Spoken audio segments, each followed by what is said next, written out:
So we will talk about the viscera today. This is the viscera of the testis. This is the viscera of right or left sided testis with its covering and portion of the spermatic cord with its contents and coverings with the epididymis. So if it is right sided, you will say this is right sided testis. If it is left sided, you will say the left sided testis. So before going to site determination, we will show you what are the parts in this viscera. So in this viscera, the lower portion is the oval portion is the testis. Then above the testis, this is the epididymis, and this is the spermatic cord. And within this spermatic cord, the vas deferens lies, as well as several other structures, some vessels also lies here. So the testis, it has two pole, two border, two surfaces, and one epididymis. So it has two pole. This is the upper pole or upper end, and this is the lower pole or lower end. And anteriorly, this is the anterior border, and posteriorly, this is the posterior border. And you can see in the posterior border there is a epididymis.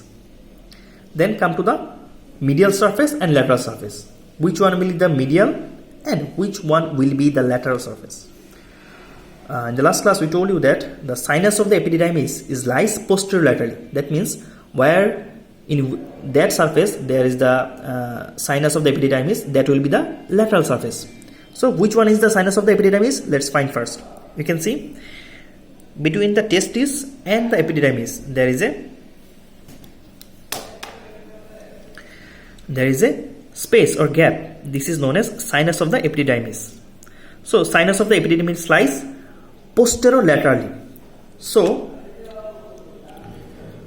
sinus of the epididymis lies posterolaterally. So this would be the lateral surface, and the opposite one, it will be the medial surface. This is the medial surface.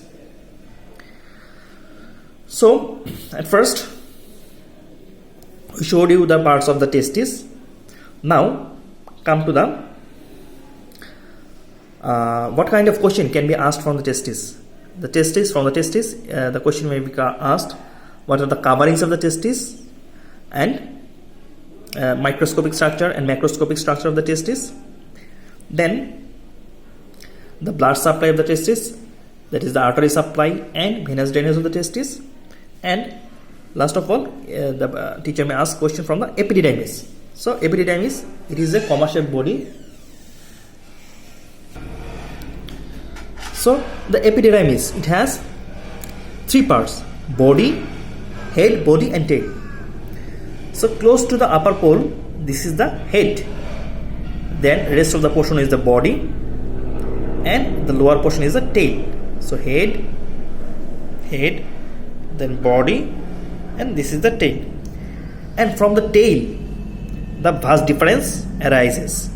The continuation of the tail of the epididymis is the vas deferens, and this vas deferens here is not visible because it is within the spermatic cord. And so this is the spermatic cord, and the length of the spermatic cord is 7.5 centimeter. So from the spermatic cord, the question may be arise like, what are the coverings of the spermatic cord and what are the contents of the spermatic cord? So this is all about the testis. I am telling you in short. And the site determination. The last of all, the site determination.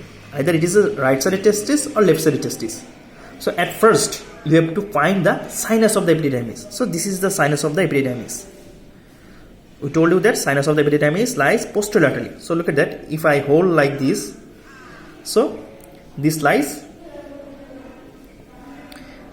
posteriorly and laterally. So you have to hold like this in oblique manner.